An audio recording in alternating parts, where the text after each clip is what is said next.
Let's see. I guess the meeting has started. All right. Before we begin, this is the Lehigh County Authority Board of Directors meeting of February 27th, 2023. We do not have our secretary present, so I'm designating Liesl as the secretary for this meeting so that she knows the start time, finish time, and everything else in between. The meeting is being recorded. It is available online via Zoom, also phone, and on our website. At this time, we also want to acknowledge our new board member, Mark Ramis. And Mark, if you would like to say a few words, just to kind of introduce yourself to the rest of the board and to the public. Yes, hello. My name is Mark Ramis. I'm a resident of Washington Township. I've been formerly Lehigh County Commissioner. I am an LCA customer in the northern part of the county. I was inspired to join the board due to some of the work that I had done as a commissioner several years back, and met some of the individuals when you were looking forward for the charter renewal for some of the facilities. I'm a graduate of the United States Merchant Marine Academy at Kings Point. I'm a Navy veteran, also have a Merchant Marine license. I worked for 12 years at the Niagara Mohawk Power Corporation at 9 Mile Point Unit 2, senior reactor operator up there. When I brought my family, my wife Liz and our 4 children back to Pennsylvania, I grew up in Slatington, my wife in Northampton. I took a job at Northampton Generating. So I was a plant operator and a water treatment operator over there for a total of 10 years over 2 successive periods. In between, I did a variety of things. I was working for Pennsylvania Power and Light at their nuclear program training department. I had worked at Tyler Pipe, not far from here. I was the melting superintendent when I had the infamous fire several years back. And that was interesting to try and get all the water resources back in there. After that, I went back to Northampton Generating again and did 7 years there. And now I'm retired. So everybody has something for us to do when you're retired, as you all know. This is something to keep me a little busy. So I'm looking forward to an opportunity to serve. Mark, welcome. Appreciate everything you did as a county commissioner, and we're happy to have you as part of our team. Also happy to, Dick Bonner left. He was a PPLer, and so I'm happy to have a co-PPLer with me on the board. And also the rest of you too. So, all right. Let's review the agenda. Let's first of all have a roll call of the board of directors. Okay, roll call of the board. Brian Noggle. Here. Amir Famili. Ted Lyons. Linda Rosenfeld. Norma Cusick. Kevin Baker. Here. Jeff Morgan. Here. Sean Ziller. Here. Mark Ramis. Here. All right, we have 5 board members present. That is a quorum. Okay, thank you very much, Liesl. The packages for the board were distributed in advance via hard copy in the mail, also through email, and also available on the website. Did everybody receive their packages? Or should I say, did anybody not receive their package? All right, let's review the agenda and any need for executive sessions. Any changes, additions, or corrections? I have no changes for the day's agenda. I just want to make you aware, Brian, that I have a presentation planned at the start of the wastewater grouping of projects. So one presentation that's kind of an introduction to all 3 projects before we get into the project details, but that's in line with the agenda. No other changes and no executive sessions planned. All right, thank you very much. Anybody have any questions? All right, let's move on to the approval of the minutes from the February 13th, 2023 board meeting. So I guess the Lisa, would you like to introduce that and any questions on it since Norma is not present? Well, we have the board minutes in the packet. If there are any board comments or corrections, I can't make a motion. That has to come from the board. Right. Somebody on the board, please. I'll make the motion. That was Mark. Okay, Mark made the motion and seconded by Kevin. Any questions on the board meeting minutes? All right, all in favor say aye. Aye. Any opposed? Ayes have it. At this point in time, we open up the floor to any of the public for any comments and questions on items that are not on the agenda. Does anybody wish to speak? No, thanks, Brian. Thanks, Jenny. No, thanks.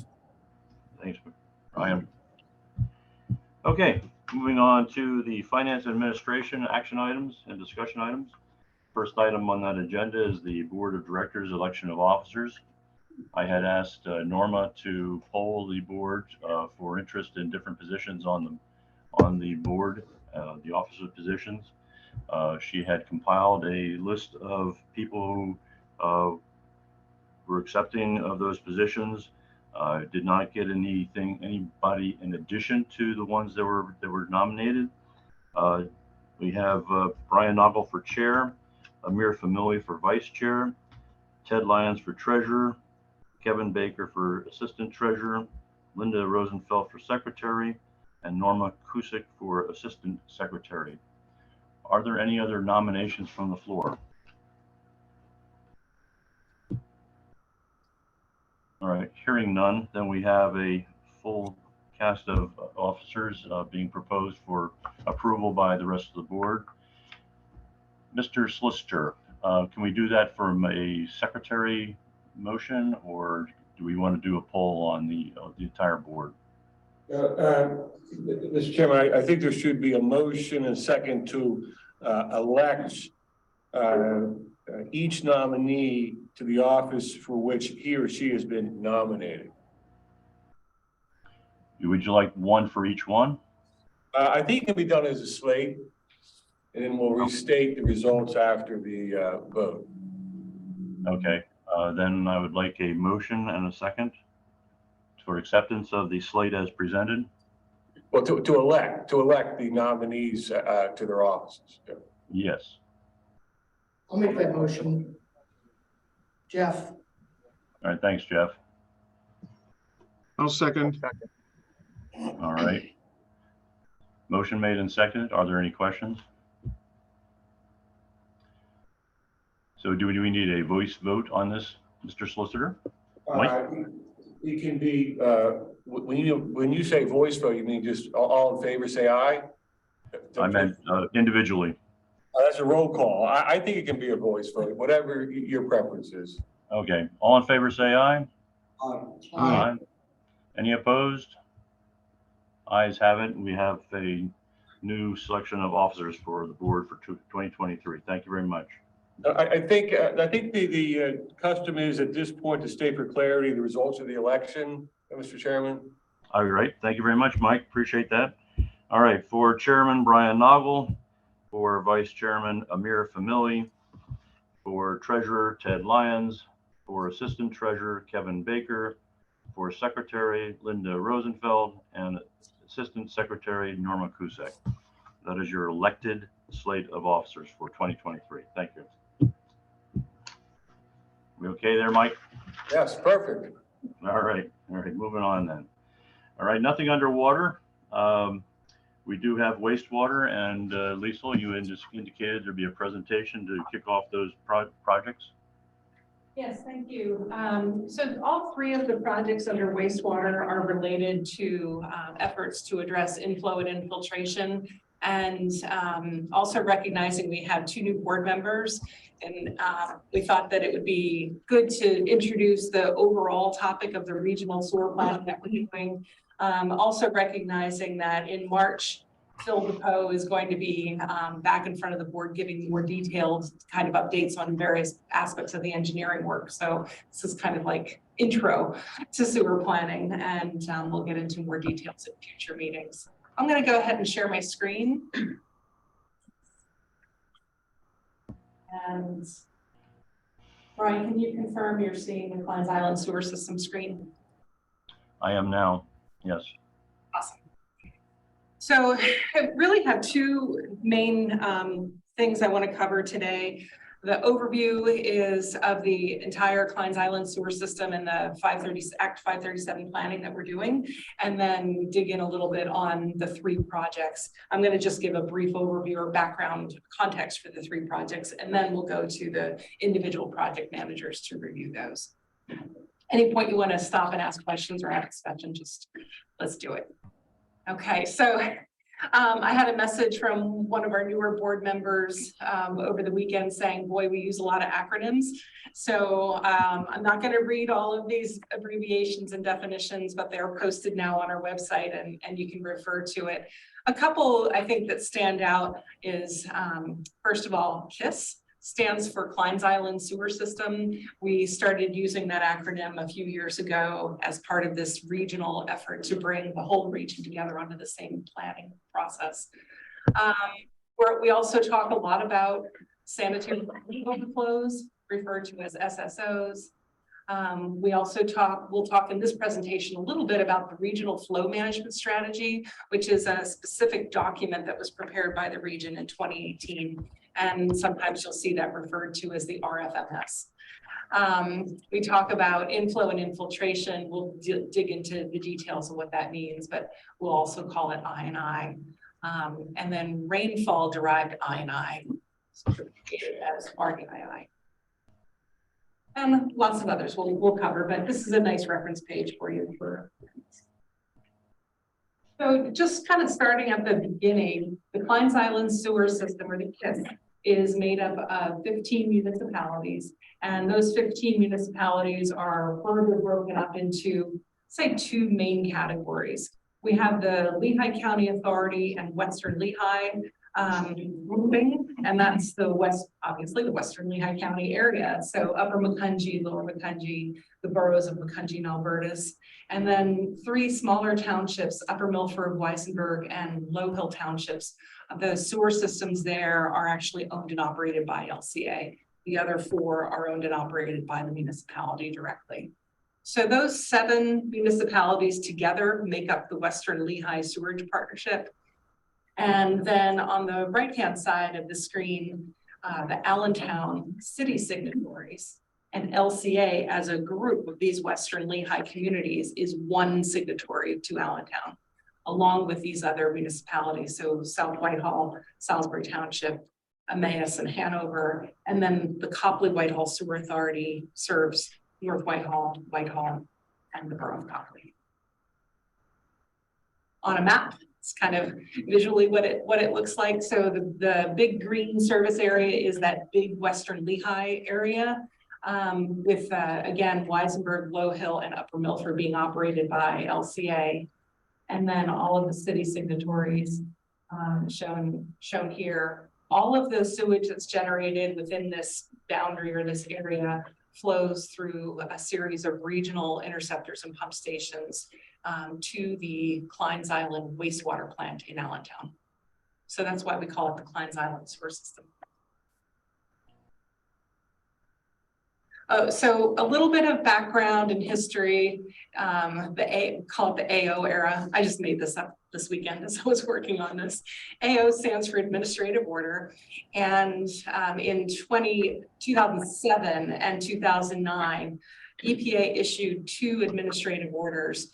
One was more specific to the treatment plant in Allentown, and the other one was regional. But both of them were addressing sanitary sewer overflows and plant bypasses in Allentown. And that really galvanized the region to work together on a variety of different things over the next 10 years. First thing that happened right out of the gates is that 3 million gallon flow equalization basin was constructed in Fogelsville, and that actually provided great benefit in kind of regulating wet weather flows. We also spent quite a few years working on engineering work, hydraulic modeling, and other programs to try to develop options, long-term options. And what we were trying to do during that time frame was address both the conveyance system, those interceptors, but also the treatment capacity piece, because we had some of those signatories who were looking for additional capacity to address their growth needs for the future. And so we were kind of working at a pretty good pace during that time period. And then we had just a really confusing, I'll say, time period from 2015 to 2018, where EPA was involved and DEP was involved, but they were kind of changing their mindset or changing their approach to what guidance they wanted to give us on how to address the problem. So should we be focused on treatment capacity? Should we be focused on large capital improvements? Or should we be focused on the leakage in the system that's the root cause of some of the problems? In 2018, EPA gave us very direct guidance saying they want the KISS system to focus on wet weather flow management. And that was very clear. If the region wants to get out of the administrative order and go back to DEP regulation, regular process, we need to put this plan together to address wet weather. And that's what was the impetus for that regional flow management strategy that was developed in 2018. The regional flow management strategy, or RFMS, in 2018 included a lot of good information, but critical components were that the municipalities were going to commit to doing work to remove leakage from their system, that I work. We were going to commit to doing flow monitoring on a regional basis, and we were going to commit to doing regional sewer facilities planning, because up until this point, we have no regional Act 537 plan. So those were kind of the key components to the RFMS. We submitted that in 2018, and EPA was satisfied with the plan that we put together. And in March of 2019, the administrative orders were withdrawn and transferring oversight to DEP to implement the RFMS. I'm going to stop here just for a second, because right around the same time frame is when Phil DePoe became involved in this process. Mid 2019, is that about right? In August 2019. August of 2019. So this all predates Phil's involvement to some degree, but yeah, this is a lot of the background that got us to the efforts that are underway right now.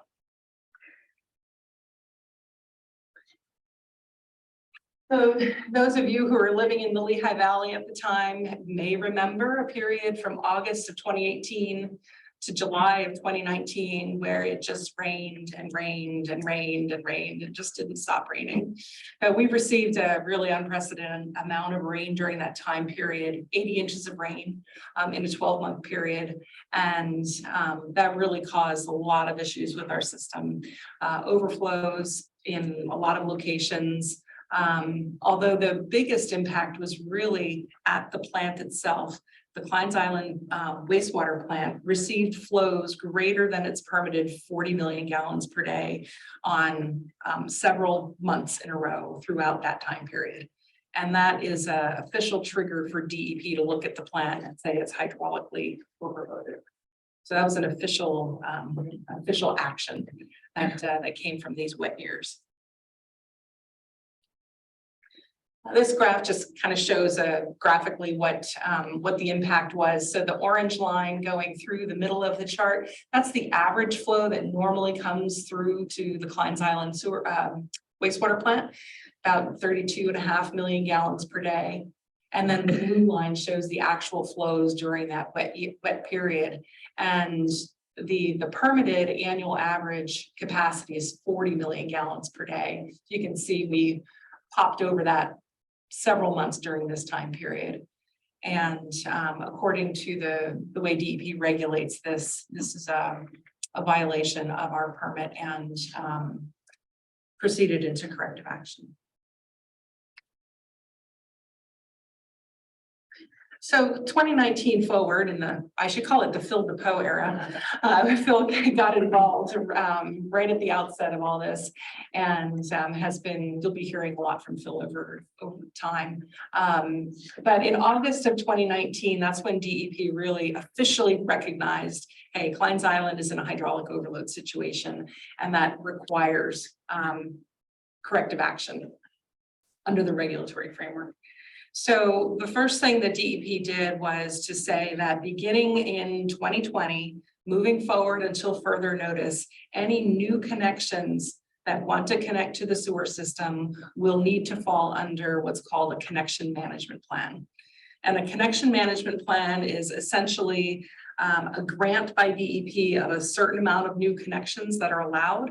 And we need to account for everyone very specifically. And once that, we call it a bucket, once that bucket of new connections is exhausted, that's it, until we apply for more or do some things to address the hydraulic overload situation.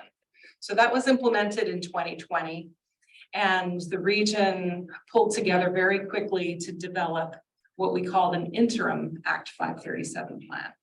An Act 537 plan is a sewage facilities plan to meet the needs of the region for the future. This interim plan was really just a 5-year plan to show DEP how we were going to get from point A to point B in developing that long-term plan. So we submitted that in 2020 to DEP. DEP approved it in 2021. And again, that plan focused on this long-range planning. What are the steps we're going to take to develop the long-range plan? And also in 2021, DEP approved Kleins Island wastewater treatment plant to be re-rated to 44.6 million gallons per day. So the average annual permit is for 40 million gallons per day, but we have that extra buffer up to 44.6 for those wet years. So if we go back to this graph, and if we had the same exact situation happen in the future, you'd see we would have exceeded 44.6 million gallons per day, maybe once or twice during that wet period, but we would have been under it for the bulk of that time. I think it's also important to note here that those exceedances of the hydraulic limit are simply hydraulics. So it's about the flow. At no point during this time period did the plant exceed its actual permit in terms of water quality. So it's really about the wet weather flow that's coming to the plant, not the quality side. So that's 2021. The plan says that our Act 537 plan, the long-term plan, will be developed and submitted to DEP by 2025. And then during this whole planning time period and for the foreseeable future, the municipalities are going to be focusing very heavily on reducing their the leakage into the system or the inflow and infiltration. So the projects that are on the agenda today are really focused on that I&I piece. Phil, anything you want to add to this? The Phil DePoe era? No, I think that's enough. Yeah, the second board meeting in March will be in more details. Just the overview. So the goals for a regional Act 537 plan are relatively simple. It's to support both environmental and economic growth goals of the region. Brian's head, there we go. So we can see the whole screen. Supporting environmental and economic goals of the region. We also are charged by DEP for the solutions that are developed to be both regional and comprehensive, really addressing the full scope of the issues. DEP wants to see a strong focus on maintaining and rehabilitating existing infrastructure. So they want to see really strong I&I plans. We are looking at long-term sewer capacity needs out through 2050. So where is growth going to happen? Where are those new connections going to happen? What's going to change about our customer base through 2050? But then the projects that we're going to develop in this plan are really like our next 10-year chunk of projects that we're going to do. What are the projects? How are they financed? what's the intermunicipal structure that's going to allow those projects to happen. So that's kind of the scope of what we're trying to do now with this 537 planning process. This is a big project. 15 municipalities, trying to get them all to agree on a plan that's going to cost a lot of money and require a lot of investment. Really is going to require a lot of cooperation by those municipalities. And I would say between Phil and I, that's where we've spent the most of our time together, is on trying to get the municipalities to the table, providing their input, getting the managers and the engineers to really work together. And it's been really successful. And I have to add here as well, the city of Allentown has been side by side with us, working really hard on that cooperation. So that's a really important key focus that we have. Continued engagement with DEP has been strong, and we're kind of constantly trying to make sure that DEP is aware of what we're thinking about and working on. We are continuing to look at this as a regional approach. So the most cost-effective solution is going to be one that has takes a look at the system as a whole, not each individual part or the different municipalities. The planning period between now and 2025 is really intense. And so there's a lot of meetings, a lot of discussions, a lot of very technical information that we have to share, and try to bring that to a level that the communities can understand and have that public communication piece. So what we're focusing on. Before I move into the I&I projects, this is like, wow, that was pretty quick. That was a 10-minute overview of the administrative orders and the regional planning that we're doing right now. Any questions from new board members or not so new board members? Big task ahead of you. Yeah. And everybody, all those 15 municipalities to come to the table. So anything that we as a board or I as a board member can do to help facilitate that anyway is please reach out to me. I know you probably know all the people already that you had to the table with, but it's not an easy thing. My concern is for some of these issues, whether those municipalities have the financial ability to handle what we're asking them to do. You know, that's always the battle that you face. Everybody wants to fix something, but the burden all too often falls on the taxpayers to do it, and they have to juggle their books. Sure. So you bring up some good points, Mark. And I think that one of the things that we did just a couple of months ago, we authorized a firm called Raftellus to do a financial evaluation. It's actually a required element of the 537 plan submission to DEP is a financial evaluation, a rate forecast, as well as like, how are you going to finance? Where's the money coming from to do these projects? So Raftellus is working with all of the municipalities to bring everyone's costs together for them to operate their collection systems, as well as LCA's cost to operate the regional components, to try to do that outlook of rate impact and financing capacity for the projects. Once we get a little further on with our engineering, and we have right now, I don't know, Phil, like 25 options we're looking at, more. 17. And various variations of the different, possibilities. We want to narrow that down into a couple key components that we can start talking with the communities about, and having the board involved with that, I think would be great. All right, so today's focus on the inflow and infiltration projects. There are 3 projects on the agenda. They each have sort of a different flavor to them, and just want to give a little context for each of them. Before I do that though, I don't know how much the newer board members know about inflow and infiltration, so just going back to basics a little bit. Infiltration is essentially the groundwater that flows into the pipes. So you think of leakage, a water system, typically the water leaks out because the pipes are pressurized. On a sewer system, the water leaks in. So we're talking about groundwater that flows into the pipe through, failed gaskets or defects or cracks, manholes as well.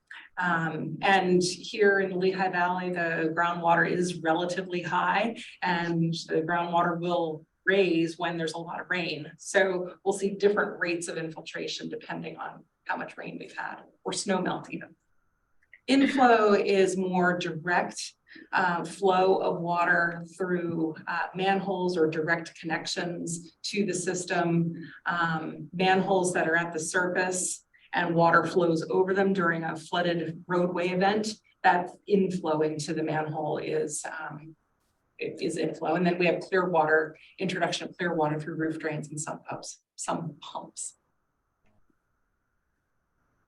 Fun pictures of what it looks like inside of a leaking pipe, your infiltration examples, and then your inflow examples. It's kind of hard to see in this picture, but this top picture is a manhole that's completely inundated with water. And so if there's any bolt holes or cracks or anything around that structure, that's allowing that flood water or storm water to get directly into that manhole. It's another manhole in this bottom right picture. And then the picture on the left, bottom left, is a manhole cover, frame and cover that's just offset or pushed off because of some event. And that will be a direct link of flood water or storm water to get into the sewer system where it doesn't. So typically we see collection systems in the municipal collection systems having a lot of infiltration and inflow, but that's not where the overflows happen. The overflows tend to happen as all of the collection systems come together into the main trunk lines and interceptors. And then we have overflows at the either at the manholes or other locations throughout the interceptor system, or at the treatment plant in Allentown. And just a couple pictures of that happening. The picture on the right is actually, you can't see it, but it's actually a manhole that's gushing water out. So during a storm event. The picture top left is what we call outfall 003. This is a planned outfall at the Kleins Island wastewater treatment plant. When the flows get to a certain level, the plant can no longer handle that flow. It's a relief valve essentially to let that untreated wastewater go out to the environment. So this is outfall 003. We'd like to never use it, but it does happen sometimes. And then basement backups. It happens very rarely in our system, but there are maybe some locations where if the connection is at a lower grade than other areas of the system, we might have basement backups.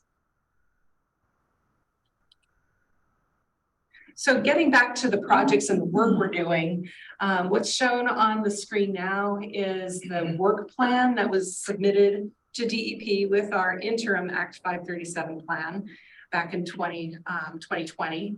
And it outlined all the things, all the steps we were going to take to get from there to 2025 and having a regional plan to put together. And kind of right in the middle of the page, we have this section on flow monitoring and model calibration. And this is completed. So this is the schedule we said we were going to follow, and this is the schedule we did follow. So we completed extensive flow monitoring and rainfall monitoring. And then we also did an analysis for rainfall derived inflow and infiltration to really look at basin by basin, where is that infiltration coming from? The alternatives analysis, that's where we're living and breathing right now. We're deep inside of our preliminary screening of alternatives, and we're looking at lots of different options related to treatment and storage and conveyance and pumping. But also this second to last bullet, looking at all of the programs that the municipalities are putting together to remove leakage. What's the impact of that on the overall sizing and scope of the projects that need to happen? So that's a really key component of what we're doing right now. On the rainfall derived INI or the RDII, I'm not going to get into detail on this because it's a really very detailed map and data set, but just to give you an idea of what that analysis looked like.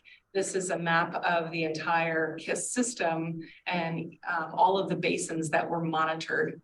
during that flow monitoring period. And then through the analysis that was conducted by Arcadis, data was developed around how much inflow and infiltration is happening in each of those basins.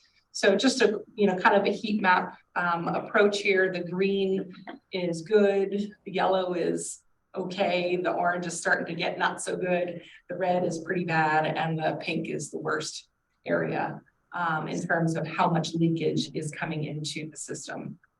There are some areas that are gray, meaning we weren't able to validate or get good measures. Yeah, I had a question about that. So is that what happened there? They weren't excluded for a specific reason? Just didn't have good data or so there's two gray areas, one in the city and then one out in. Yeah, in some cases, we analyzed it a couple different ways. We analyzed peaks, we analyzed baseline INI, and depending on the flow characteristics, we may not have been able to draw the right conclusions based on the data. But to give you an example here, this is the mixing bowl. Is that right, Phil? Yep. Right, so this is an area we call the mixing bowl, which is right by the Kleins Island wastewater plant. And this is an area where we have lots of big interceptors coming together at the same point. And so it's very difficult to characterize where the flows are actually coming from in that sort of swirling mixing bowl environment. And there's some other factors that were going on in this area as well. I forget what those factors were. Jeff, that area near the pre-treatment plant, that's the highly unusual and erratic flows from the industries. Where, it caused havoc for the analysis. There's no consistent pattern at all with those industries. So some people are map people, visual, and this is one way to look at it. There's a couple different variations of this. But the other way to look at it, please don't try to read this. These are charts showing all of the different basins that were modeled, and again, just by color coding what the different characteristics for leakage were in each of them. This data was all presented individually in much greater detail to each of the municipalities so that they could then take that data and develop their source reduction programs and feed that into the whole planning process. So just kind of the broad big picture conclusions that were drawn from this effort. No surprise, some of the older systems like the city of Allentown are generally pretty leaky, but all of the municipalities have their problem areas. So it's excluded from that. Western Lehigh municipalities have been working on inflow and infiltration jointly together for a pretty long period of time. So that group of municipalities have made good progress. And especially the two boroughs, Macungie and Elmer, is really since 2011 or so when they started working on it, have made good progress. Still work to do though. This third bullet is important. There's about 11 million gallons per day of baseline infiltration that's coming into the system. And that's on a dry day, a day like today. If we were able to remove that dry day baseline infiltration, that actually could be converted into capacity for the new connections that would happen in the future. Rather than having to build more treatment capacity, you recover it by fixing the system. So we have wet weather flows that are driven by the infiltration or the leaking sewers. When those manholes are inundated, we have that high inflow component. That's when we end up with the overflows. So we're looking at both components, the leaking sewers and the manhole issues. Everyone's got work to do. We're all in this together. So that's a lot of background just to get to these three projects that we're trying to do today. The projects, we're seeing projects related to I&I every year, sometimes multiple projects throughout the year. But since we had three today, I thought the background for everyone, get everyone up to speed would be good. The first project is within the Western Lehigh system. And this is kind of a cool project because this is, the group has had a history of working together on I&I strategies for quite some time.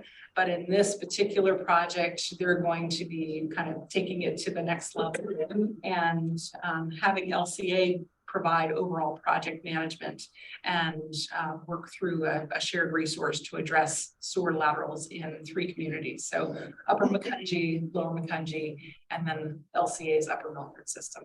Chuck's gonna present that in a little bit when we're done here. But that's a neat project doing something a little different.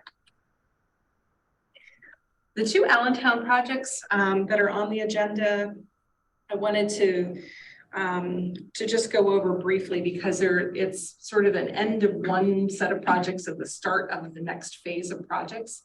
The first one is the last year, the final phase of the projects that were outlined in that RFMS document in 2018. So essentially, the city in their submission to the RFMS, they committed to doing a series of projects, and that's what was submitted to EPA. That document, along with everyone else's commitments, that RFMS submission is what allowed the administrative order to be lifted. And so the city's committed to completing those projects. And it's an important component of the lease agreement is that the city is responsible for expenses related to the administrative order. So it's a little bit of a twist to how we do these projects. So these projects that fall under the regional flow management strategy, the city is defining the projects and then LCA is implementing them. The city is paying for the projects. They took out a series of bonds to pay for these projects, 2016 and again in 2020. And then, so they use that money to pay for the projects, and then LCA collects that cost through an AO fee, called an AO fee that's attached to the customer bills, and that pays the city's debt service for those bonds that they took out. So it's a little bit of a different arrangement. The project that's on the agenda today is the last phase of those projects. So looking for a construction phase on that one.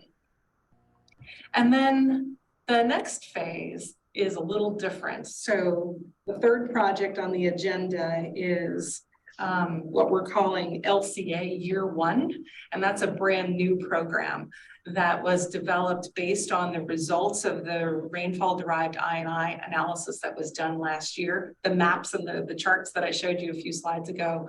A new 10-year program was developed, and that program is going to be incorporated into the regional Act 537 plan. And again, mentioned it earlier, one of the goals of this program is to recapture as much leakage from the system as possible to help to reduce the overall size and cost of other capital improvements. So get the leakage out, you don't have to pay as much to do large interceptors or treatment plant upgrades. Under the terms of the lease agreement that was amended in 2020, there are these projects are handled a specific way. So this project is being kicked off this year for design phase and then construction next year. In the orange box, it talks about the roles and responsibilities. So LCA and the city are collaborating on the project scope, but ultimately the city has the final say on the scope of these projects. But there's a healthy collaboration that's happening there. LCA will implement and pay for the projects, and we contribute, these are the terms of the lease agreement, we contribute the first $650,000 to that work. And then after that, we can collect the remaining project costs through a capital cost recovery charge that's applied to the customer bills. That's an existing process that we have, and you'll see in our rate schedule every year we talk about capital cost recovery charges for big improvements. So these projects get woven into that rate making process. So the new program is a 10-year program. The cost estimate for the 10-year program is $50 million. So it is significant. It's a large program, and has some pretty strong goals in terms of I&I reduction.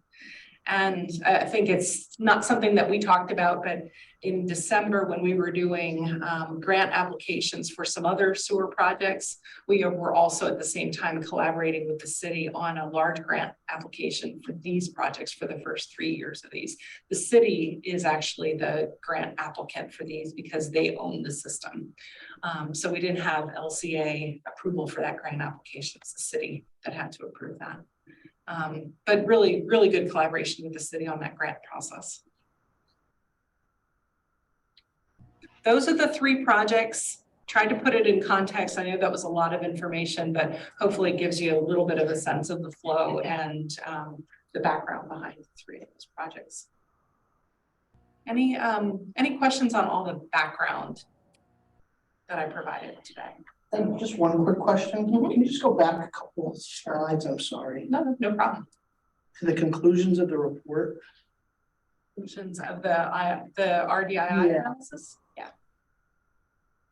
This one or this one? No, you had the bullets. So the last one, oh, Oops, sorry. that's okay. Go ahead. It says wet weather overflows are driven by manhole cover inflows. Is that as simple as just putting in the plastic inserts under the cover? Are we talking about ripping the frame and cover off, or what does that mean? Now resetting it, sealing it, what, digging it up, what's the? It's a big depends. Yeah, Everyone has opinions about this. okay. Yeah, in certain locations, they're underwater if we get a heavy rainfall, underwater by 12 inches, so sometimes we have to raise them. It really depends on where they are, what we're seeing for each one. I think each one is addressed almost individually based on what we see. We do have an annual project to rehab Western Lehigh Interceptor service area manholes. And it's essentially a flood proofing project to replace those displaced frames and covers with new ones. To do some parging, some grouting work, and to replace covers with new like fiberglass covers that are bolted down. Right. So we are working to rehab those manholes and raise them above the floodplain elevation. Okay. In the city system, Phil, you want to talk about, just to bring Mark and Sean up to speed on the inspection program you've kicked off? Yeah, sure. So for the city, the manholes were excluded from the presentation because what we're going to talk about is a little bit different. The city has 7,200 manholes, and the majority of them have dishes, manhole dishes they're called, but they have to be sealed properly or they don't work. So the consensus is that they're not sealed properly, and a lot of them have holes in them. After the crew comes in, they may pick into the actual dish and put a hole in it, so the dish is in essence useless. So we are going to inspect about 800 manholes a year, starting this year. And we're going to get through the whole inventory by 2033. So we're going to inspect, and then we're going to have after the inspection results, we're going to put a manhole rehab program together. So they'll be staggered. So we inspect, and then year 2 will be inspection, and then but it'll also be year 1 fix. And that will trend through 2033.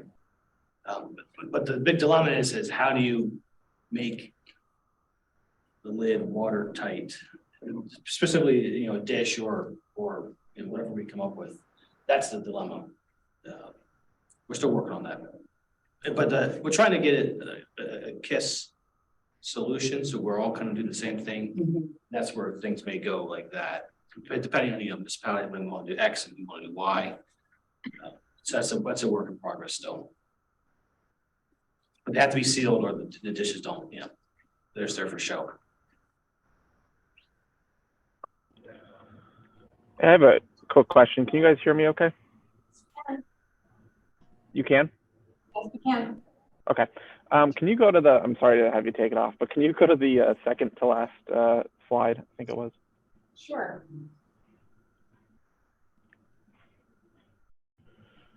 Let's see. This one? Yes. So I was, I'd seen this when kind of reviewing the documentation in preparation for this meeting. I know the city has the final say on scope, and I understand that. And I also understand kind of the collaborative relationship LCA has with the city. But is there a, should LCA disagree with an element of that scope, is there a mechanism for the authority to kind of dispute it or work through that? Should the LCA and the city not see eye to eye on a particular element? Yeah, so I would say our first approach or second approach or third approach would still be collaboration and talking and, trying to gather information. If we had a strong feeling that we were going in the wrong direction, that it would be our duty to try to put that information together and have those conversations with the city about it. Ultimately, the language in the lease is written that the city is the decision maker on the scope of projects. And so that was written into the agreement for a reason. And that's because someone needs to make the decision or be in that position. And, that's how the language is written in the lease. If there was really a major issue, there are dispute resolution procedures within the lease agreement, but really we would be focused on the collaboration aspect with the city. Yeah, that's what I figured, and hopefully it would never get to that point. But I was just kind of thinking holistically about the relationship. Yeah, good question. And I will say too, it's not something that we're prepared to present today, but we've been working since the city presented the 10-year program to us. We've been working with the city on a procedures document on, how we're going to do this collaboration and the annual process that we're going to go through to look at the next year's projects and all of that. So, we have a really good understanding of how that relationship is going to work. Great. Thanks, Sean.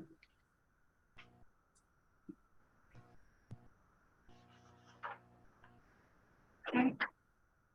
So Brian, if there's other questions or not, that's fine. We have then the 3 projects and the project managers can then, present more of the details of each one. Okay. I'm not hearing any other comments or questions. So we want to go right into the projects. Yeah. Okay, so the first one under wastewater is Suburban Division, Western Lehigh Interceptor Municipalities, Test and Seal Lateral Grouting. It is seeking approval. That is the yellow documents within the board package and digital board package pages 6 through 15. All right, that's a Chuck Volk project. Chuck, Yes. Go ahead. Yes, thank you, Liesl. Hello, everybody. This project takes place in the Western Lehigh Interceptor service area. This is consistent with our regional flow management strategy and Act 537 planning. And what this does, it takes data from the 2021 KISS flow characterization study and the 2022 nighttime wearing effort and targets strategic neighborhoods that have documented I&I problems in Upper Milford Township, Upper Macungie, and Lower Macungie Township. So what this project is, it's a test and seal. It's a cleaning, inspection, and test and seal project. The sealing part is largely comprised of grouting, and it's grouting joints and mainline joints and lateral connections, which are documented to be a source of I&I. So basically, Liesl laid the groundwork for this, that we are managing this project on behalf of the 2 townships, Upper and Lower Macungie. And then we have a 3rd municipality, Upper Milford Township, but we own the system in that township. So on page 2 of my memo, I outlined the major items of work that this construction project is comprised of. So there's pre and post construction CCTV and cleaning. And then there's testing of mainline joints and lateral connections. And that is a testing to see if they leak. It's a pressure testing, and it proves if the joints are sound or they require grouting. There's root removal involved. There's then grouting of the mainline joints, grouting of the lateral connection joints, removing protruding lateral connections. That's where laterals may have been punched in to the main, and the lateral protrudes within the mainline pipe. There's manhole injection grouting and lining of manholes, and then post-construction cleaning and warranty cleaning. So 18 months after this work takes place, there's another round of cleaning and CCTV inspection to document that the system that the work was sound, and if it's proven to be defective, that work will be fixed. So the financial part of this project, it will be funded by our suburban division. The townships of Upper and Lower Macungie will reimburse for their proportionate share of construction costs and construction phase engineering costs. This project was designed in late 2022. It was advertised for bid the middle of last month. A pre-construction meeting was held the end of January, and we opened bids about 2 weeks ago on February 10th. The bid results are summarized on page 2. There were only 2 bidders. I believe the reason we only got 2 bidders is there's a lot of this work going around right now. There's a lot of I&I work that many municipalities are doing, and there's only so many firms that do this specialized work. You'll see a major discrepancy between the bid costs. I don't have a good explanation for that, other than that there were some inflated costs given on a handful of the items where the second lowest bidder assigned costs. I think it was probably a function of the fact that they didn't think many or anybody else would be bidding the project, so they just threw some high numbers at it. In regards to the low bidder, we've worked with them many times before. They've done very good quality work for us. They did work on emergency work on the Western Lehigh Interceptor back in the wet period of 2018 and 2019. They've done work up in Lynn Township on that system, and they did also some end seal repairs on the Western Lehigh Interceptor where we had internal lining that was separated at the manholes, and we had to fix that, which involved an elaborate bypass pumping operation, and they performed quite well in that project. So we did contact Standard Pipe Services and ask them about their price, just because of the discrepancy, if they made an error and they're comfortable with their price. So I am recommending that we award the project to Standard Pipe Services from Newark, Delaware. The project schedule is such that it should finish by the end of this year. And with capital project authorization, I'm asking for authorization of construction phase engineering services provided by the design engineer, which is Arcadis. Construction phase inspection, which is involved in their proposal, full-time inspection. It's very important for this type of work. It's very important to guarantee the quality of work. So what they say they're putting in as far as grout, as far as lining, it is what they say it is, and we have documentation to demonstrate that. So you can see the list of professional services to be provided by Arcadis. So we think the project should complete by the end of the year, and then within a year and a half after that, we'll do the follow-up warranty inspection and testing to document the structural integrity of what they do. So I'm asking for a capital project authorization in the amount of $1,607,578, and that is comprised of the construction contract for Standard Pipe Services in the amount of $1,315,078, and then construction phase inspection and engineering for Arcadis in the amount of $235,000. And then there's some contingency and staff costs as part of that. So I'll gladly entertain any questions that anybody has. I have a question for you. So, just a big picture question, not to hold this up at all, but is this something we should be thinking about doing ourselves? Buying a TV and grout truck? I know a lot of municipalities do it themselves, and we're gonna be doing it for a long time. Would it be and again, you don't have to answer this second, but moving forward with the cost of this project, would it be worthwhile to make that investment and have that capability to do that in-house moving forward? Or, and again, I'm not saying, just maybe it's something we should think about. I think it's a manpower question. Aside from just the capital cost of the equipment, maybe Chris wants to comment on that. That's something a bit outside of my wheelhouse, Jeff. To Chuck's point, he's right. It's a manpower issue. It's also a specialized skill set. So beyond it being a manpower as well as a capital cost, there's a specialized kind of skill set that goes along with that. If a boy can dream, I think internally our guys here would love to be able to handle all of this ourselves.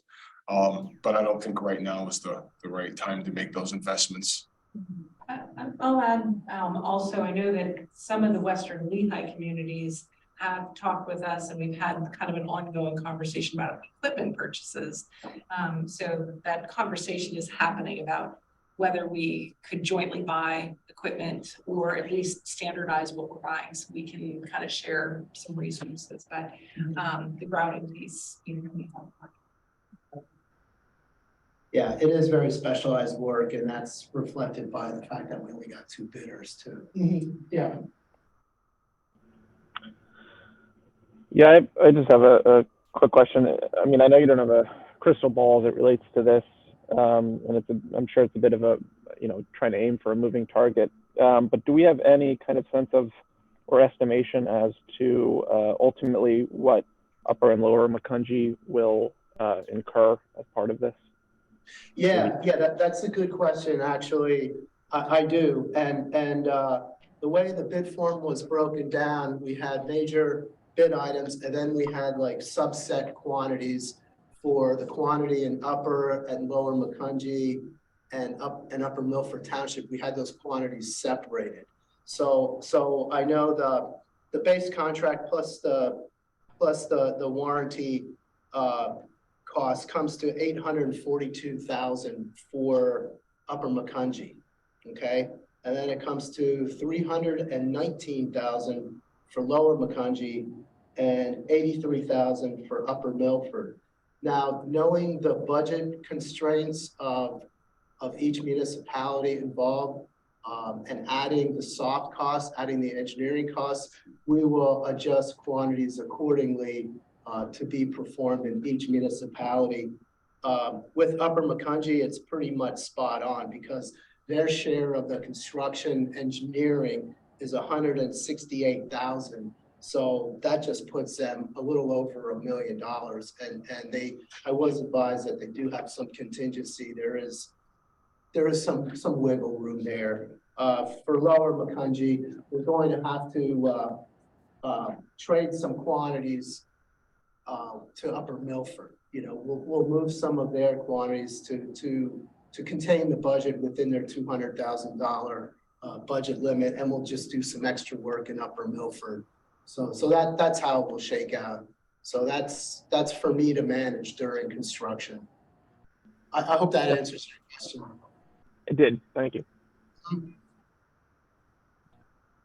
Any other board questions? Chuck? Is Brian? Under Arcadis's proposal on page 2 at the bottom, scope of work, there was a little yellow flag that I picked up on that. And they say, like the 6th line from the bottom, we have recently worked with the contractor for this project, SPS, and know that their grout crews will require both significant coaching and sharp attention. Did you follow up with Arcadis on that comment? Yeah, Arcadis is big on construction phase inspection, and I think they are just emphasizing the point that this requires full-time inspection I think, from my experience, SPS, their crews are very competent. However, you have to monitor and make sure that the quantities of grout that they use, for instance, are documented. Jim Shelton is just illustrating the need to have somebody on the job. I don't think he's saying the contractor is inherently dishonest or shabby. They just require supervision. So like I said, they have done work for us in the past. That sentence kind of got my attention as well. And I asked him, and he said, he was just trying to emphasize the need to have somebody out there. Because I was questioning the need that, could we have part-time inspection? Okay, thank you. Any other comments, questions? Then I would like a board, let's see, for capital project authorization, construction phase, $1,607,000 and $578. That includes a general construction contract to Standard Pipe Services for $1,315,078, and includes a professional services authorization for construction engineering inspection to Arcadis for $235,000. Do I have a motion and a second? So moved, it's Jeff. And I'll second. It's Sean. All right, thank you. We have a motion and a second. Are there any questions? All in favor say aye. Aye. Aye. Any opposed? Ayes have it. All right, thank you, Chuck. Thank you. All right, moving on now to the next project, also under wastewater. City of Allentown Sanitary Sewer Collection System INI Source Reduction Program Plan, City Year 4. Seeking approval, the green documents in the board package and digital board package pages 16 to 24. Right, we move over to Phil for this one. Sure. Good afternoon, everyone. Before I get into the discussion, I just want to apologize. I did a poor job of explaining the bid results on the paper, so I want to do that verbally so you can understand what happened. As Lisa mentioned in her presentation, this is the fourth and final year of the city's regional fluid management strategy INI program. That program was developed in the summer of 19. Originally it was going to be a 5-year program, but as the program has progressed, we were able to mix and match some of the years, which resulted in year 5 dropping out. So year 4 is the final year for this. As Lisa mentioned, this is a AO project. So it's funded by the city, and LCA is just the executor of the project, like the prior 3 years. The scope of work is similar to years 2 and 3, which is heavy sewer cleaning, joint testing, joint grout sealing, sectional liners or full liners. And again, the scope was defined in 2019 using a little bit older data from 2019. So it's we're going back a couple of years about how the scope was defined. That being said, we had the design was finalized late last year, and the project was advertised late January of this year. We did a pre-bid also late January. Then the bids were received mid-February of this year. So to get into the bid results, we had 3 bidders: Standard Pipe, Vortex, and Mobile Dredging. Standard Pipe, there's provisions in the contract documents for a bid withdrawal due to numerous reasons. And what happened was, on the day of bid opening, the president of Standard Pipe immediately recognized a mathematical error in his bid. So with this work, there's bypass pumping required. And again, we have a letter from Standard Pipe's president saying that they inadvertently neglected to include bypass pumping in 2 of their line items. So they had asked for a formal withdrawal of their bid. So that is the, that's what happened with Standard Pipe. Where I made a mistake in my board notes is that I had mentioned that we had never worked with the next bidder, Vortex. That was inaccurate. Vortex was the low bidder in year 3. And there were no issues with Vortex. They did the work satisfactory. And then Mobile Dredging, of course, was the third bidder. So any questions about the bid results, or does that explain what happened? Phil, this is Brian. Yes. Just did you actually open up the documents, the bid documents, before the president communicated with you? Yes, the bids were opened at 10, and I would say by 1 o'clock, we had a receipt of that letter from the president of Standard Pipe asking to withdraw the bid. And the way the documents are written, they have within 2 business days after bids are opened to make this request. So again, it happened the same day as the bid opening. Okay, thank you. And Kleinfelder, spoke with Standard Pipe, and yeah, the letter flat out states that they neglected to put bypass pumping in. Okay. So again, Vortex was did the work in year 3. So we do have experience with Vortex from last year. With the professional service, again, Kleinfelder has been the professional service for the construction phase for the prior 3 years. And just like the prior 3 years, they have utilized Barry Acet as a sub. The gentleman from Barry Acet who did the inspection for years 1 and 2 was a prior city employee who was actually in charge of the department. So he knows the system very well. And he was unable to do year 3, but he is available to do year 4 inspection. So we would like to utilize that gentleman again for this final year. So we board approval today. We're gonna have notice to proceed next month with completion date of around November of this year.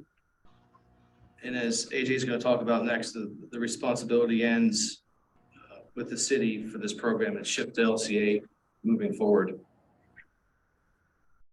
That being said, I'm asking for a capital project authorization in the amount of 885,756, which includes the contract of Vortex, the amount of 723,036.90, which also includes Kleinfelder authorization at 132,720. Phil, I think the first thing that should be done is the board should approve the Standard Pipe Services request to withdraw their bid pursuant to their February 16th letter to the authority. I think that should be done first and then move to the actual award of the contract. Did you hear that, Brian? I did. Yeah, it apparently I wasn't aware that they would have 2 days afterwards. So that's good as it's in the contract, or at least in the bid document. So everything seems to be on the up and up, that it can be done. I'm just surprised that that's in there. No, well, let me just say it, and I'm just doing this as a point of procedure, because it is the withdrawal request is different than the actual final procurement process. But there is a state law that allows this to occur for certain reasons up to 2 days after the bid is opened. So that's what they want to use that procedure.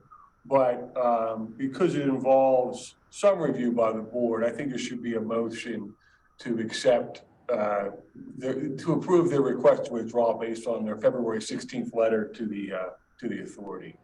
Okay, all right. And I need a motion from the board member to that extent. Sure, I'll make that motion.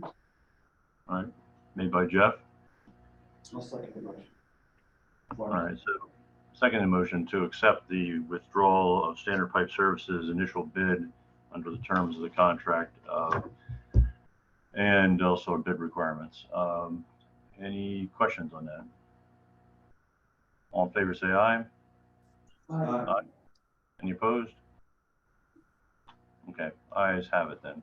All right, the next is for award of the contract, construction contract, capital project authorization to Vortex Services for $885,756, which includes a professional services authorization to Kleinfelder of $132,720, the Vortex Services construction contract of $723,036.90. So Brian, I just have a question before we make a motion. Just again, sorry, general question. So the project we just approved, we were doing cleaning, TV and grouting. This one's cleaning, TV, grouting and lining. And so what was the difference? What was the thinking? Why was there no lining, or why did you add lining to this one? I'm just curious. Engineering judgment based on prior data. Yeah, Depending on the video review, we had CCTV video review. in the video inspections, that's how you made the decision, what it should be? Yeah. Okay. All right, just wanted to clarify. Brian, I have a question along the same lines. When I'm looking at the capital plan for this project, year one says there was a 30-inch sewer line section that would be lined. That was the year one project. That took place already. In 2020. Yes. Okay, so the need, as we just spoke to, for the I&I and the telemetry to look at the sewer lines to see if we needed to do the lining, didn't cover that portion. Right, yeah, so specifically the 2020 project was the 30-inch lining upstream of the water plant. Okay. So that was year one, and then year four is going to be some additional lining, 24 and 21 inch. Thank you. Okay, so I think I heard a motion made by Jeff initially for acceptance of this motion. Was there a second on that too?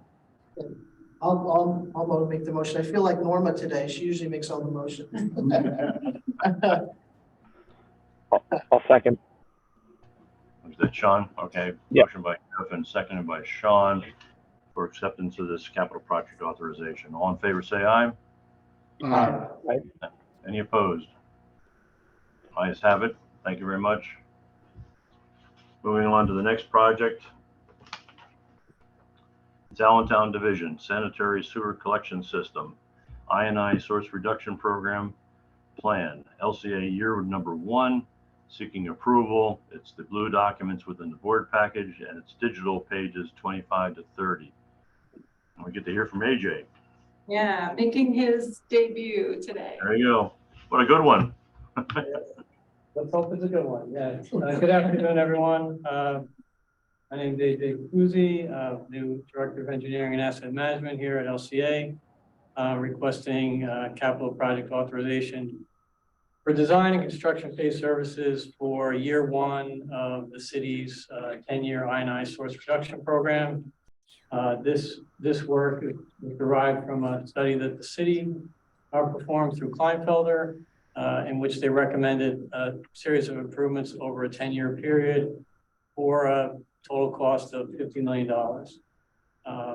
This work, similar to the other projects you've heard about today, includes heavy cleaning. This one will include joint testing, joint grout sealing, cured in place lining as part of the overall rehabilitation program. The basins that were selected in the prior study based on RDII, based on infiltration levels were Tioga, Sumner, and Hanover. So those will be the 3 basins for year one. This program is being funded directly by LCA and recovery of costs through the capital cost recovery charge. We're working very closely with the city on this one. So We were now responsible for managing the design work, but the scope of what we do will be reviewed and will be reviewed by the city, and we'll work on that collaboratively. For this work, we issued an RFP, sent proposals to 5 firms. 4 firms responded. We had a team of 5 selection committee members here from engineering and operations, and we selected Kleinfelder for the work. This includes both the design and the construction phase services. So, yeah, what I'm asking for today is authorization for the professional service, basically the capital authorization for the design and construction phase of this work, year 1 of the 10-year program. The total cost is $275,103, with $255,103 to Kleinfelder for their services. So going back to acronyms, WRA is Whitman Reckart? Okay. Yes. Thank you. Just checking. Yeah.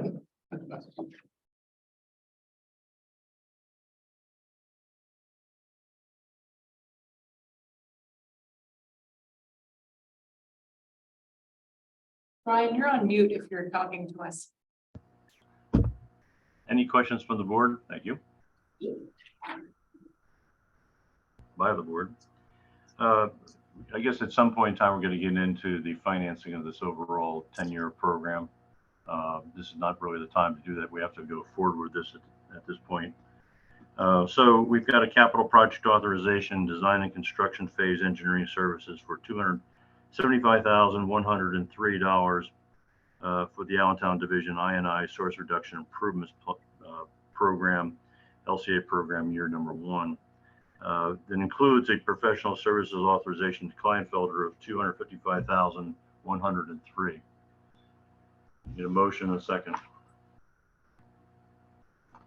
So moved. I'll second. All right, motion made by Jeff and seconded by Kevin. I think that was true. Any questions?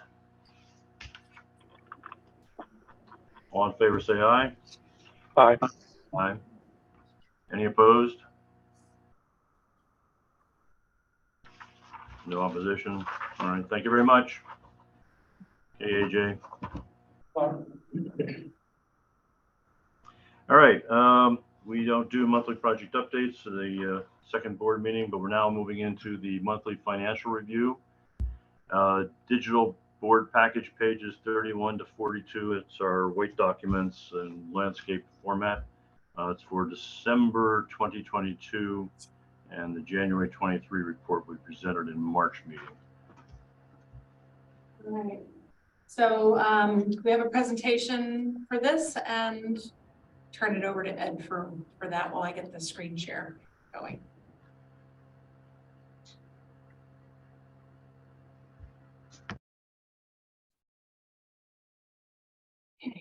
Assuming everybody can see that? Yep. Okay. I'm going to talk about December. Before I do, I should say that what you're going to see in terms of financial figures does not represent audited figures. This would be where we stand before we go into the audit with respect to our position at the end of December with a delayed closing. We extend the closing into January so that we can capture as many of the invoices that need to be paid into the proper year activity. So what you're seeing is not going to change a real lot, but there are still some open items with respect to the audited numbers, particularly anything that affects pension and maybe some additional accruals. So anyway, we'll get into the big summary. So for the month, we actually had Suburban Water coming in on the positive side for net income. The other 2 funds, wastewater and the city, came on the negative side. Compared to forecast, we actually did better in total for LCA. Suburban Water did better than forecast. Suburban wastewater and city did not do as well. So they were unfavorable to forecast. On cash flows, we finished, suburban water came in at, on a positive side. And then we, again, suburban wastewater and city were on the negative, very similar to the income statement. Compared to forecast, we were unfavorable across all three funds.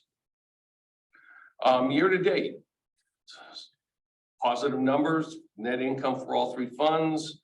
Compared to forecast, we have positive variances for all three funds, so that was good. On cash flows, again, all positive cash flows year to date. We did forecast that. We fell a little bit behind across all three. We'll get into some of the details on that as we go into some of the other slides.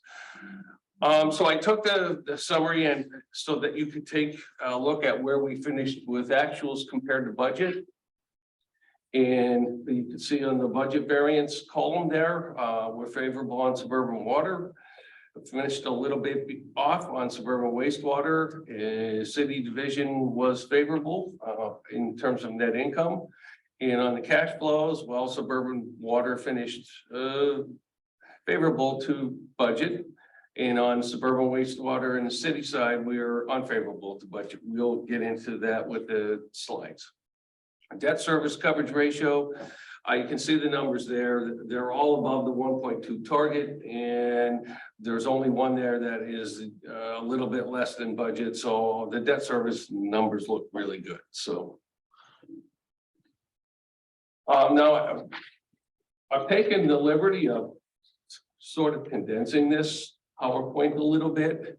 I thought that we had probably way too many slides in there. There was a lot of data points with respect to trends and et cetera that were, I call it a little busy.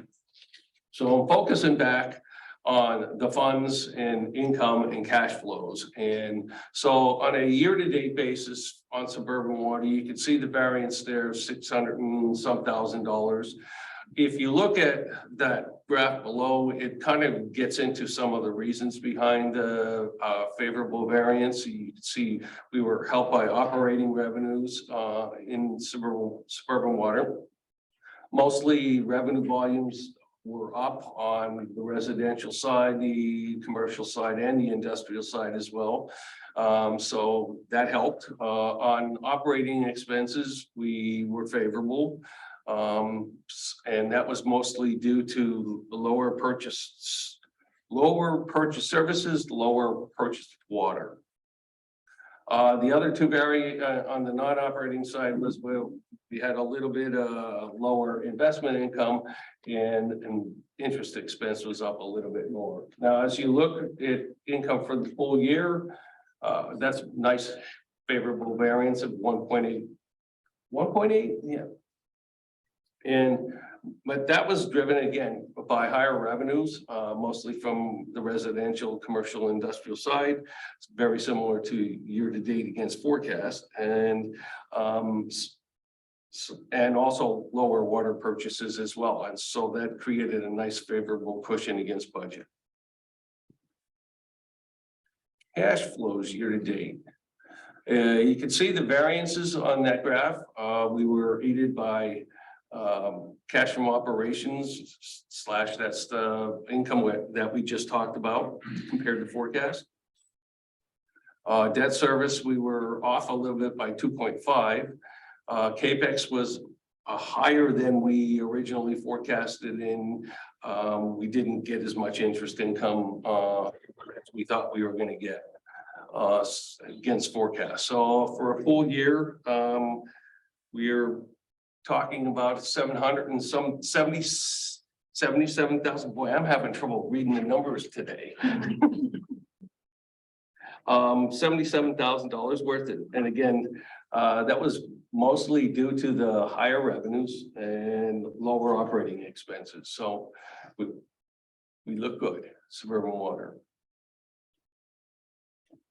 This would be the 3 metrics instead of like the 10 or 12 that we used to have. obviously, the most important one is the debt service coverage ratio, and that's higher than what we budgeted, higher than the target.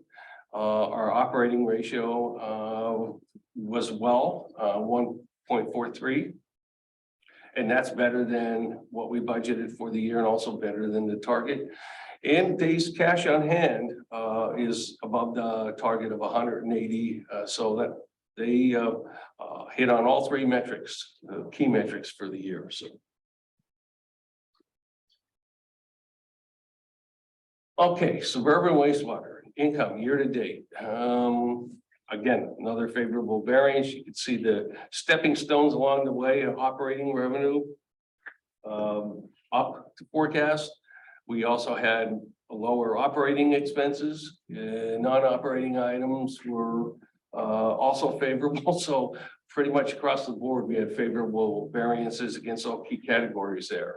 Income full year down, and that's mostly driven by lower revenues compared to budget from the municipal realm, mostly due to credits that we made back during the year. Other than that, there wasn't any other unfavorable variances. In fact, operating expenses came in a little bit lower than budget to help. Cash flows. Year to date, we're a little bit behind, and that was mostly CAPEX, and with some offset from higher interest income. Cash flows for the full year, again, you got the effect of the municipal credits and then the CAPEX spending, and that's pretty much what drove the cash flows for the year to be unfavorable.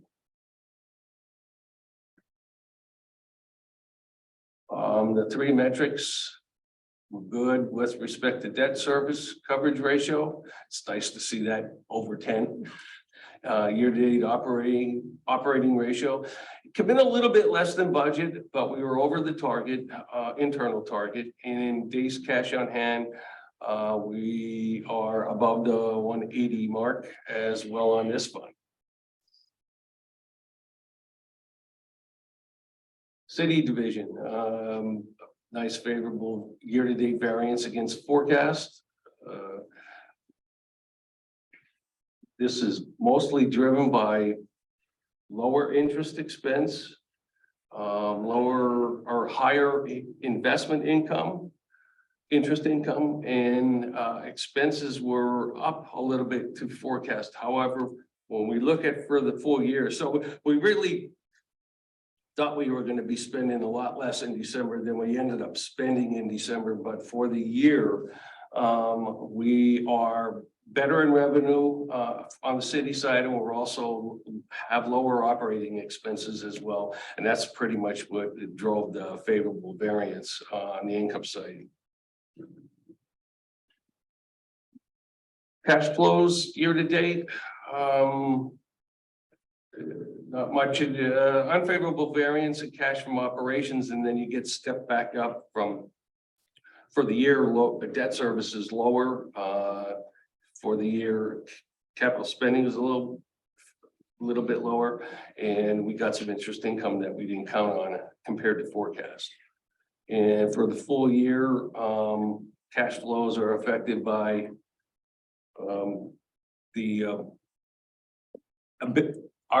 we had budgeted $1.2 million worth of money from PEMBAS to do the BFDs that is not being settled. Well, it just got settled this last week. So that's pretty much what drove cash flows negative for the city division for the year. Metric wise, all good compared to target and compared to budget. Same thing with operating ratio, all good compared to target and budget, in 180.6. So we're right at that 180 mark.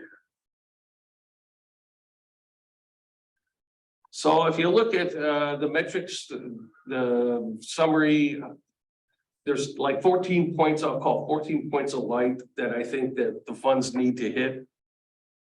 Suburban Water hit on 13 of them. The only one they missed was cash flow versus forecast. Suburban Wastewater hit 9, with, with the effect of the lower operating revenues as a result of the credits in the municipal side of the business. And the city hit 10. So actually, that's not a bad score for the year for all three, especially Suburban Water.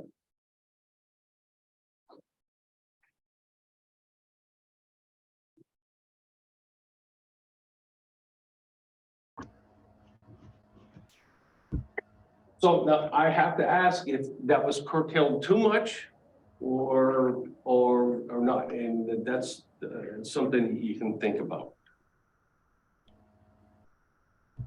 Ed, from my point of view, I appreciate the paring down of the details into the key elements. So nicely done. If you looked at all those things, what would you say are the highlights of our financial positions?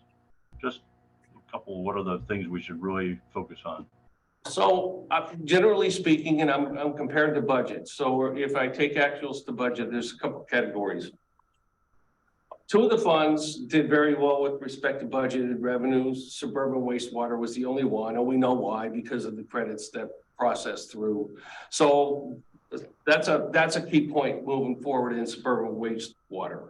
Across the board, all three funds, operating expenses were lower than budget. So all of that is a good thing. On the CAPEX side, I can say that Suburban Wastewater finished favorable a little bit to budget, and city and sub water were off a little bit to forecast. And that's where I have some homework to do so that we can take apart the projects that took place and see where the spending was. I have a notion that Suburban Water was surely affected by some carryover projects from last year. In other words, didn't finish in last year, and we spent it against the zero budget for this year. So, but I want to do some homework on that. So I would say all in all, the metrics are good. I was happy with the metrics. I was happy with the financial results. Even with the lower revenue in Suburban Wastewater, we kind of rebounded with the lower operating expenses. So. Okay, thank you. Other board comments, questions? Comments on just the level of detail? Yeah, just to agree with you, Brian. I think the more summarized version is better, definitely better, and maybe at the back end add like the executive commentary that you just gave. Okay. Just to make sure you underline that. I think that's good. That's fair. Thank you. Okay, thank you. Brian? All right. I'm sorry, comments? Yeah, I'd just like to say thank you for the detail that you had in the report and then the ability to summarize it the way you did. It's not an easy thing to do very often. So I appreciate the work that you put into it. That's what myself and my staff do. So Unless I have to use so that you understand when I'm talking forecast, we do pretty much a rolling forecast every month on operating expenses, revenues. Now, we're not as timely on the capital side when we get there, but we try to at least swing them in on a quarterly basis. So we're looking, we use the forecast as a big guide for running the business. Okay, thank you. Any other comments? Moving on to the monthly system operations overview. It's for the second board meeting of the month. It's digital board package pages 43 to 44. And it's a January 2023 report. Andrew and Chris. Yeah. And in front of you, you have the January 2023 operations report. Sort of took a different approach as Ed and made mine a little bit longer. So see how that goes. The first page is pretty much untouched. All the same information as last year. Your water production and wastewater treatment capacity are basically the same. And pretty standard for this time of the year. We did receive 4.07 inches of rain. With that being said, we did have one bypass at Heidelberg Heights, and that lasted from 126 to 130. And that discharged about 122,880 gallons of untreated sewage. There were no emergency declarations or injury accidents. And one big highlight that I think everyone in the operations crew is very excited about is Reservoir 1 is currently back online. So if you recall, that was taken offline in July of 2022. All of the structural repairs and internal coating was completed. However, we do need to coat the exterior, which will happen hopefully sometime in April. So we will have to take the tank down again, but it should only be for about 6 weeks or so. Flip over to the next page. And this is to give a little bit more insight into all the wastewater and water facilities and exactly what's going on there. With permit exceedances, bypass volumes, and all that. So I'm going to give a little disclaimer for this side. Because of when I give the report to Lisa and when DMRs are due, there's a little bit of a time constraint. So I may have to update some of these numbers.